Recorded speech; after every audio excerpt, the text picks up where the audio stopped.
మొన్న బయ్యాస్ అని ఏదో నాన్ వేసిన ఊరు వచ్చాడు కదా వారాడ, అతను సారా అమ్మాడు అది ఇదని ప్రచారం అయితే చెప్పబోతున్నా. ఈ ఊరు పేరు వచ్చేసి వారాడ, VARADA.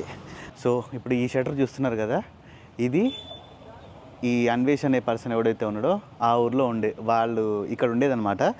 2009 నుంచి 2014 వరకు వాళ్ళు ఇక్కడే ఉండేటోళ్ళంట. అండ్ 2009 నుంచి 2014 వరకు హుద్హుద్ తుఫాన్ వచ్చింది కదా, ఆ టైంలో ఇంకా వీళ్ళు ఖాళీ చేసి వెళ్ళిపోయారంట.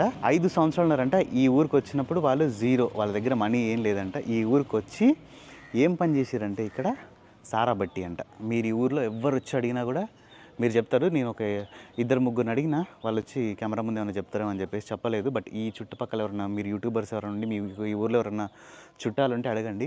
జస్ట్ ఇక్కడ వినాయకుడిది టెంపుల్ ఉంది, ఆ టెంపుల్కి కరెక్ట్గా రైట్ బ్యాక్ సైడ్లోనే ఉంది. 2 షటర్లు ఉన్నాయి.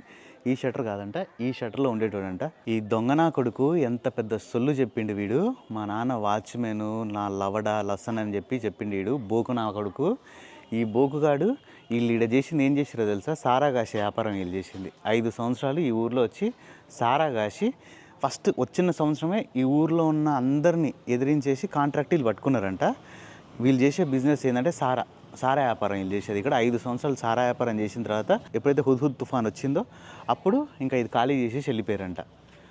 ఈ నా కొడుకు యూట్యూబ్లో చెప్తే సొల్లు నా కొడుకు పరమ నోటికి వచ్చిన సొల్లు చెప్తా ఉంటాడు, సొల్లు ముండా కొడుకు. కానీ ఈడ చేసేది అంతా ఇది సారా వ్యాపారం. వీడు మళ్ళీ ఈడు నీతులు చెప్తాడు. మా నాన్న వాచ్మెన్ అది అంటే సొల్లు, పరమ సొల్లు. ఈ ఊరికి వచ్చి ఎవరైనా అడగండి. వైజాగ్ నుంచి 1 గంట. మీరు అనుకుంటారు కదా అన్వేషణ డై హార్ట్ ఫ్యాన్స్ అని కొంతమంది ఉంటారు, ఎర్రిపప్పగాళ్ళు. ఆ ఎర్రిపప్పగాళ్ళు ఉంటే ఒక్కసారి ఇక్కడికి రండి. వచ్చిన తర్వాత వాడు ఎన్ని నిజాలు చెప్తున్నాడు, ఎన్ని అబద్ధాలు చెప్తున్నాడు మీకు అర్థమైపోతుంది. ఇగో ఇదే షటర్లో ఉండేటోడు. దీని ముందు ఇట్లా ఒక పాక వేసేటోళ్ళు అంట వీళ్ళు అప్పట్లో. ఆల్మోస్ట్ ఇది వాళ్ళ కాలేజెస్ కూడా 11 సంవత్సరాలు అయిపోయింది ఇల్లు. ఈ ముందు ఇట్లా పాక ఉండేదంట.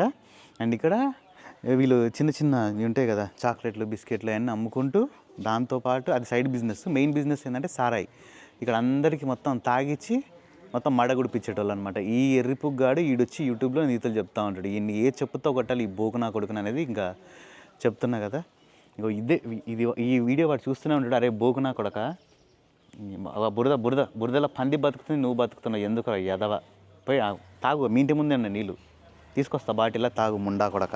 సారా ఇక్కడ ఈ ఊళ్ళో ఉన్న అతను చెప్తాడు వినండి. అంతా ఒట్టి చొల్లది. వాళ్ళు బెల్ట్ షాప్ అమ్ముకుండేవారు అంతే, పంచాయతీ సంబంధించి మాట్లాడు. బెల్ట్ షాప్ అమ్మేవారు ఏ ఊర్లోనో బెల్ట్ షాప్ అమ్ముతారు కదా. కానీ సారా అమ్మి వాళ్ళ ఆరోగ్యాలు చెడగొట్టాడని రాంగ్ గా ప్రచారం చేశాడు అతని మీద. ఊరిది వారాడ. అతను కనీసం అతను చెప్పాడు, ఎవరు అక్కడ చెప్పించలేదు ఏదో. కానీ ఇక్కడ ఉన్న అతను ఎప్పటి నుంచో తెలిసిన అతను. వాళ్ళు అన్వేషణ కూడా తెలియదు. అన్వేషణ సబ్స్క్రైబర్ తెలీదు. వాళ్ళ అమ్మ నాన్న వృత్తిపరంగా బెల్ట్ షాప్ అమ్మారు అంతే తప్ప సారా అలాంటివి ఏం కాదు. రాంగ్ గా బయ్యస్ అని యాదవ్ గారు మీరు రాంగ్ గా చేయొద్దు. అతను ట్రావెలరే, మీరు ట్రావెలరే. ఏమైనా ఉంటే డైరెక్ట్ తెలుసుకోవాలి కానీ ఇలా రాంగ్ గా ప్రొజెక్ట్ చేయకూడదు.